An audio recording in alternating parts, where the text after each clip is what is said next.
नमस्कार. मालिकेच्या पुढील काही भागांमध्ये आपल्याला हा ट्विस्ट पाहायला मिळणार आहे. जानकीवरती हल्ला झालेला आहे. जानकी हॉस्पिटलमध्ये ॲडमिट आहे आणि ऋषिकेश खूप टेन्शनमध्ये आहे, कारण जानकीची अवस्था ही बिकट आहे. कारण जो वार ऋषिकेशवर होणार होता तो वार जानकीने स्वतःवरती घेतलेला आहे आणि तिच्या डोक्याला मार लागलेला आहे. त्यामुळं जानकी इकडे हॉस्पिटलमध्ये ॲडमिट आहे. त्याचबरोबर आपल्याला पाहायला मिळतं की इकडे ओवी रणदिवेंच्या घरी गेलेली असते आणि ओवीला इकडे ऐश्वर्या घराच्या बाहेर हाकलत असते, तिला ढकलत असते आणि त्याच वेळी गुलाबने तिला सावरलेलं असतं. ओवी निघालेली असते आणि समोरून आलेला असतो तो म्हणजे सारंग. जेव्हा सारंग येतो आणि ओवीला अशा अवस्थेत पाहतो तेव्हा सारंगलाही खूप मोठा धक्का बसतो. सारंग ओवीला विचारतो, काय झालं ओवी बाळा? पण ओवी मात्र काहीच बोलत नाही. ओवी शांतच असते. मग सारंगच्या लक्षात येतं तेवढ्यात गुलाब तिकडून येतो आणि ऐश्वर्या गुलाबवरती ओरडत असते, काही गरज नाही आहे तू काय करायची, हे सगळं तुझं जे काय चाललेलं आहे ना ते बंद करायचं आहे, असं ऐश्वर्या गुलाबला ओरडत असते. त्याचबरोबर हे सारंगच्या लक्षात येतं.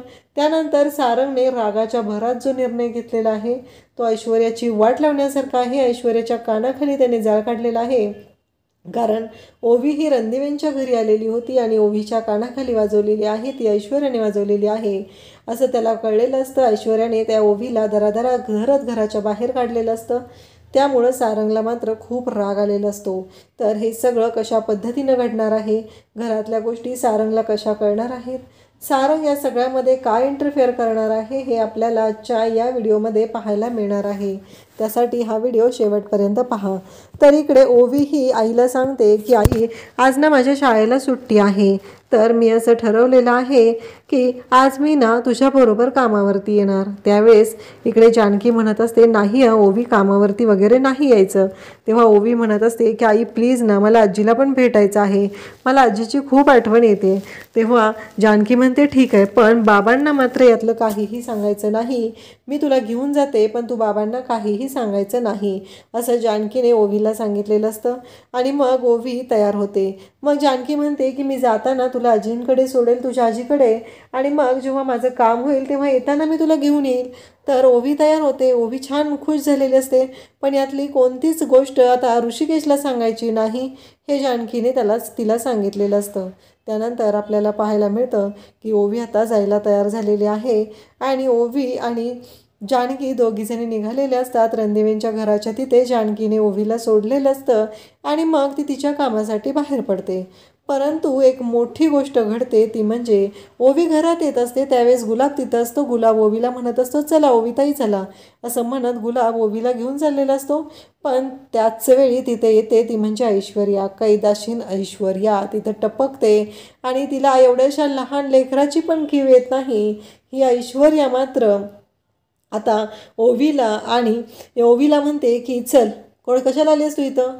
तेव्हा इकडे गुलाब सांगतो की ओवीताई ह्या आजीला भेटायला आलेले आहेत त्यांच्या. तेव्हा ऐश्वर्या म्हणते की तू इथे यायचं नाही, चल निघ लवकर, चल चालायला लाग, असं ऐश्वर्या तिला बोलत असते.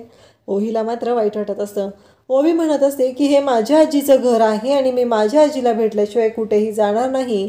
तेव्हा मात्र ऐश्वर्याला राग आलेला असतो. ऐश्वर्या म्हणत असते, तू माझ्यावर रुबाब करते, तुझ्या आईला मी गार केलेला आहे आणि तू कोण लागून गेलीस ग? तू अशा पद्धतीनं माझ्याशी बोलत आहे, तुला कळतंय का? हे सगळं ऐश्वर्या ओवीला बोलत असते आणि ओवीला म्हणत असते की आत्ताच्या आत्ता निघ. ओवी मात्र हट्टाला पेटलेली असते. ओवीही तिथून जायला तयार नसते. ती म्हणत असते, हे माझ्या आजीचं घर आहे आणि मी इथून कुठेही जाणार नाही. त्यावेळेस मात्र ऐश्वर्याचा राग अनावर होतो आणि ऐश्वर्या ओवीच्या हाताला धरते आणि तिला फरफटत घेऊन बाहेर चाललेली असते. ओवी रडत असते, ती हट्टाला भेटलेली असते, तिला आजीला भेटायचं असतं आणि तिला आजीकडे जायचं असतं. पण ऐश्वर्याने मात्र इकडे ओवीला फरफटत बाहेर आणलेलं असतं. 7-8 वर्षाच्या लेकराची एकच इच्छा असते, ती म्हणजे मला माझ्या आजीला भेटायचं आहे, आणि ती इच्छाही तिने पूर्ण केलेली नसते. आणि त्याचबरोबर इकडे गुलाब मात्र तिला थांबवत असतो, पण इकडे ऐश्वर्या मात्र ऐकायला तयार नसते. ऐश्वर्या मात्र ओवीच्या अंगावरती धावून जाते, तिला फरफटत घराच्या बाहेर घेऊन जाते.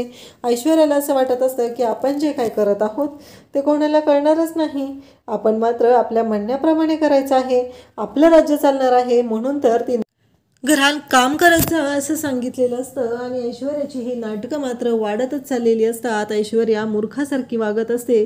ती विचारही करत नसते की आपल्यामुळं काय त्रास होणार आहे, आपल्यामुळं कोणाचे काय हाल होणार आहे, त्या गोष्टीचीही जाणीव तिला नसते. आणि तिने ओवीला बाहेर आणून असं फरफटत आणून ढकलून देते.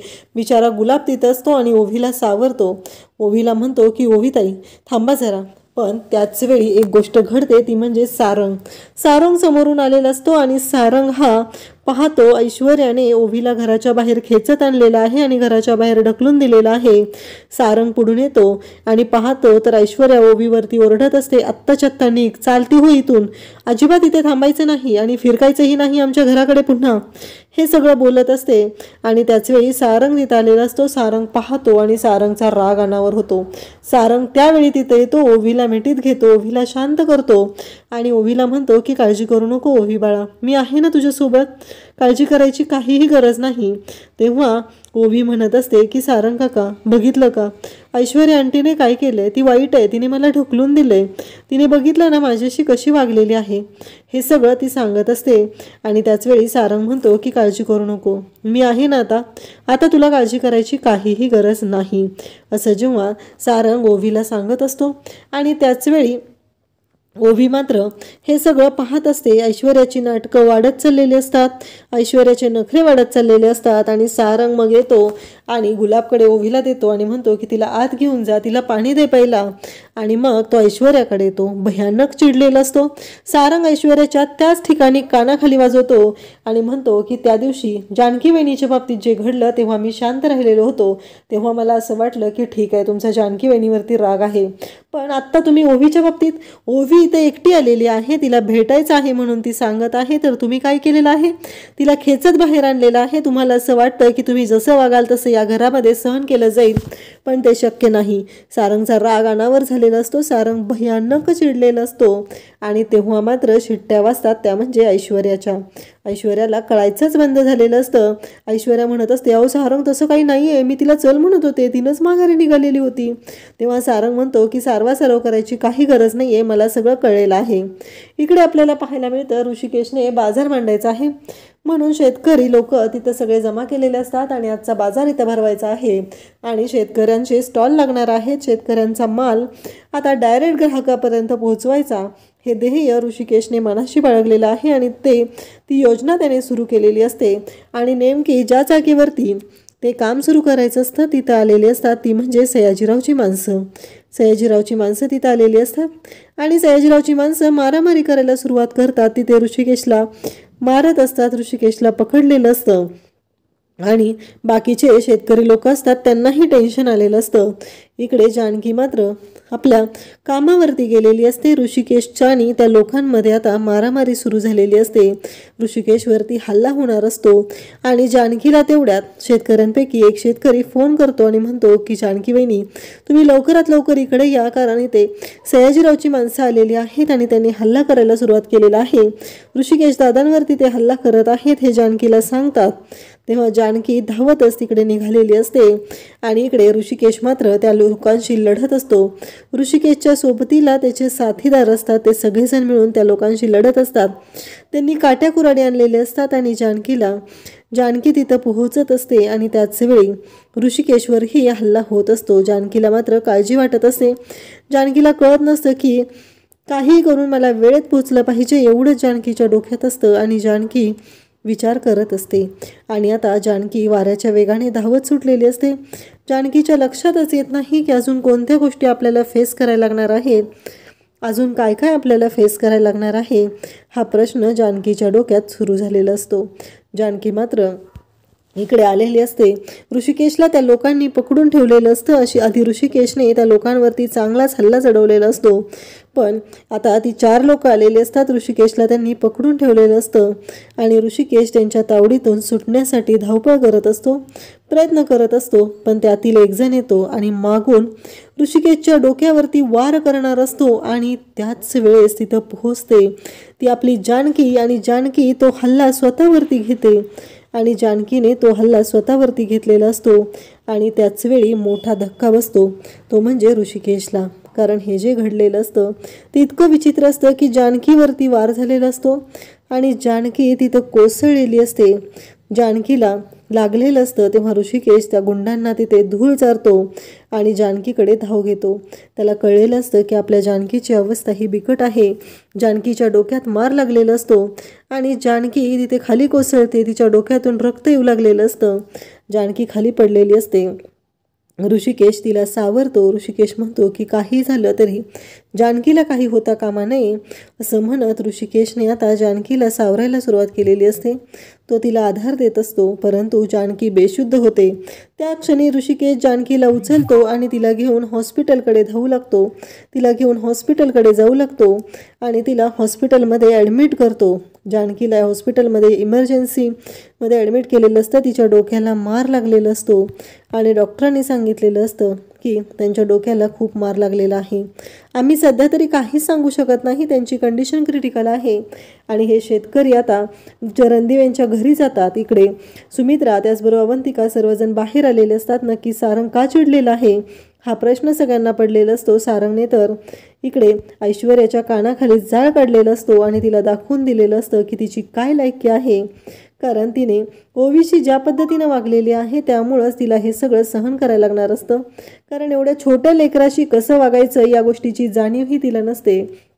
इकडे जानकीला हॉस्पिटलमध्ये ॲडमिट केलेलं असतं आणि जानकीची अवस्था क्रिटिकल झालेली असते। तेवढ्यात गुलाब धावत येतो आणि सांगू लागतो की आईसाहेब सारंग दादा, तुम्हाला माहिती आहे का जानकी वहिनीवरती गुंडांनी हल्ला केलेला आहे, ऋषिकेश दादा त्यांना हॉस्पिटलमध्ये ॲडमिट केलेलं आहे आणि आता जानकी वहिनी ह्या हॉस्पिटलमध्ये आहेत। हे ऐकल्यानंतर ओवी तर रडायलाच लागते।